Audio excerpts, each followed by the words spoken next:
देख रहे हैं बेसिक की खबरें। बेसिक की खबरों में एक बार फिर सभी आप सभी का स्वागत करते हैं। साथियों, आज की वीडियो में हम बात करेंगे माता उन्मुखीकरण बैठक नवंबर 2025 के बारे में। प्रत्येक माह माता उन्मुखीकरण बैठक का आयोजन किया जाता है। इसी कड़ी को आगे बढ़ाते हुए हम नवंबर 2025 में बैठक में क्या क्या कार्य एजेंडा होगा, क्या कार्यरत होगा, वो सारी आज की वीडियो में बात करेंगे। वीडियो प्रारंभ करने से पहले आप सभी से विनम्र अनुरोध है, जिस किसी भी साथी ने चैनल को सब्सक्राइब नहीं किया है तो कृपया चैनल को सब्सक्राइब करके वीडियो को लाइक शेयर कमेंट करना ना भूलें। बैठक का नाम होगा माता उन्मुखीकरण बैठक। बैठक का विषय है ज्ञानेंद्रियों के उद्दीपन एवं संज्ञानात्मक विकास। बैठक का आयोजन का दिनांक 1 नवंबर 2025। यहाँ आप विद्यालय अपने ब्लॉक का नाम, विद्यालय का नाम और जिला का नाम लिखेंगे। बात करते हैं बैठक का एजेंडा। प्रस्तावक कार्य योजना सेवा में आंगनवाड़ी पर्यवेक्षक, आंगनवाड़ी कार्यकर्ती, 3 से 6 साल के बच्चों की माताएं एवं ग्राम सभा के सभी प्रतिष्ठित नागरिक एवं अभिभावक गण आप सभी को सादर अवगत कराना है कि दिनांक जिस दिनांक आप माता उन्मुखीकरण बैठक का आयोजन कर रहे हैं वह 1 नवंबर 2025 दिन समय 12:30 बजे से 1:30 बजे तक माता उन्मुखीकरण का बैठक का आयोजन विद्यालय परिसर विद्यालय का नाम में किया जाएगा। अतः आप सभी लोगों की उपस्थिति प्रार्थनीय है। कृपया समय पर पहुंचने का कष्ट करें। धन्यवाद। सूचना का माध्यम होगा मोबाइल फोन के द्वारा, स्वयं के संपर्क द्वारा आप खुद कह सकते हैं, बच्चों द्वारा बनाए गए निमंत्रण कार्ड के द्वारा या स्पीकर द्वारा आप अनाउंसमेंट करा सकते हैं। एजेंडा के मुख्य बिंदु होंगे। बैठक में निम्नलिखित एजेंडा बिंदुओं पर आवश्यक चर्चा होगी। अतिथियों का स्वागत एवं बैठक का उद्देश्य, ज्ञानेंद्रियों का महत्व एवं उपयोग, घर पर उद्दीपन की प्रतिक्रियाएं गतिविधियां, संज्ञानात्मक विकास पर चर्चा, माताओं की भूमिका और सहभागिता, विद्यालय और घर समन्वय पर चर्चा कि विद्यालय और घर में किस तरीके से समन्वय बिठा सकते हैं। अब बात करते हैं हम बैठक की कार्यरत। बैठक का नाम माता उन्मुखीकरण बैठक, इसका विषय हमने पहले बता दिया था आपको, ज्ञानेंद्रियों के उद्दीपन एवं संज्ञानात्मक विकास। अब बात करते हैं बैठक के बारे में कार्यरत को विस्तार से। आज दिनांक 1 नवंबर 2025 को विद्यालय परिसर में माता उन्मुखीकरण बैठक आयोजित की गई। बैठक का विषय ज्ञानेंद्रियों के उद्दीपन एवं संज्ञानात्मक विकास रखा गया। बैठक का संचालन प्रधानाध्यापक या सुपरवाइजर द्वारा किया गया। सबसे पहला बिंदु है बैठक में अतिथियों का स्वागत एवं बैठक का उद्देश्य। माताओं का स्वागत कर कार्यक्रम का उद्देश्य बताया गया कि यह कार्यक्रम क्यों किया जा रहा है, इसका क्या महत्व है। बच्चों की 5 ज्ञानेंद्रियों को सक्रिय कर उनके मानसिक विकास को प्रोत्साहित किया जा सके। ज्ञानेंद्रियां क्या हैं, उनको किस तरीके से विकसित किया जा सकता है। ज्ञानेंद्रियों का महत्व एवं उपयोग।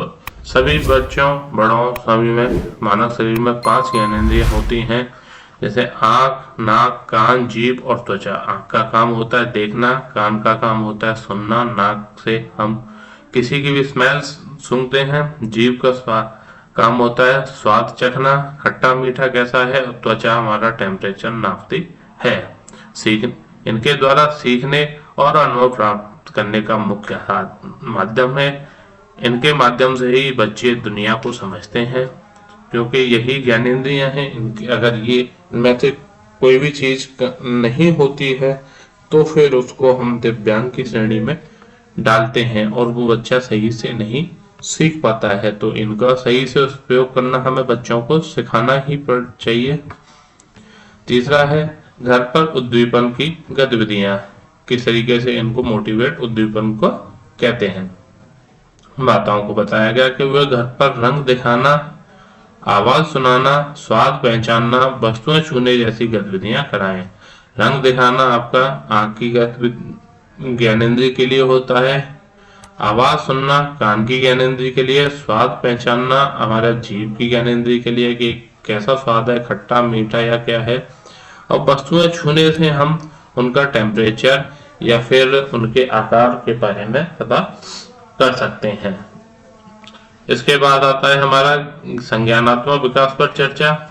बच्चों को सोचने, समझने, याद रखने और निर्णय लेने की क्षमता कैसे विकसित होती है, इस पर चर्चा की गई। जो हमने चीजें देखी हैं तो उनको किस तरीके से हम अपने दिमाग से सोचेंगे, उस पर भी हमें विचार करना है, क्योंकि ये चीजें सिर्फ हमें इनपुट लेकर मस्तिष्क तक पहुंचाती हैं और फिर मस्तिष्क उसको प्रोसेस करने के बाद आउटपुट देता है कि ये हमारा खट्टा है, मीठा है, रंग कैसा है, या फिर क्या चीज हम सुन रहे हैं।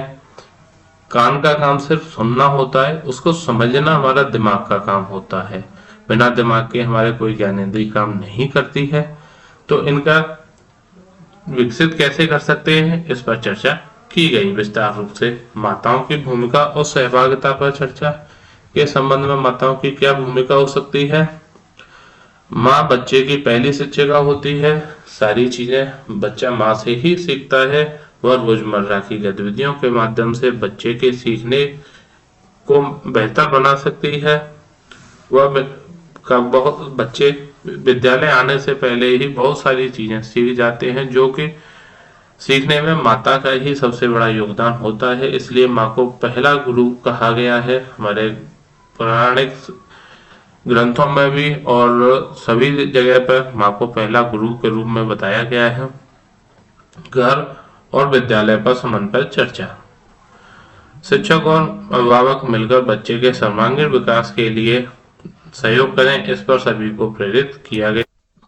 माताओं के सुझाव। इन सभी प्रक्रियाओं पर माताओं के क्या सुझाव हैं, उसके बारे में बैठक में माताओं से उनके अनुभव और विचार साझा करवाए गए, ताकि भविष्य के कार्यक्रम को और अधिक बेहतर बनाया जा सके। क्योंकि माताओन्मुखीकरण प्रोग्राम का पूरा सार ही माताओं के ऊपर है कि वह बच्चों को किस तरीके से चीजें सिखा सकती हैं। इसके बारे में उनसे सुझाव लिए गए और समझने की कोशिश की गई कि हम कार्यक्रम को और किस तरीके से बेहतर बना सकते हैं। अगली बैठक में उन सभी के बारे में बात करेंगे कि हम पिछली बैठक में क्या होना चाहिए था, उनमें नया सुधार लाकर हम उनको किस तरीके से और प्रभावी रूप से आगे बढ़ा सकते हैं इस कार्यक्रम को।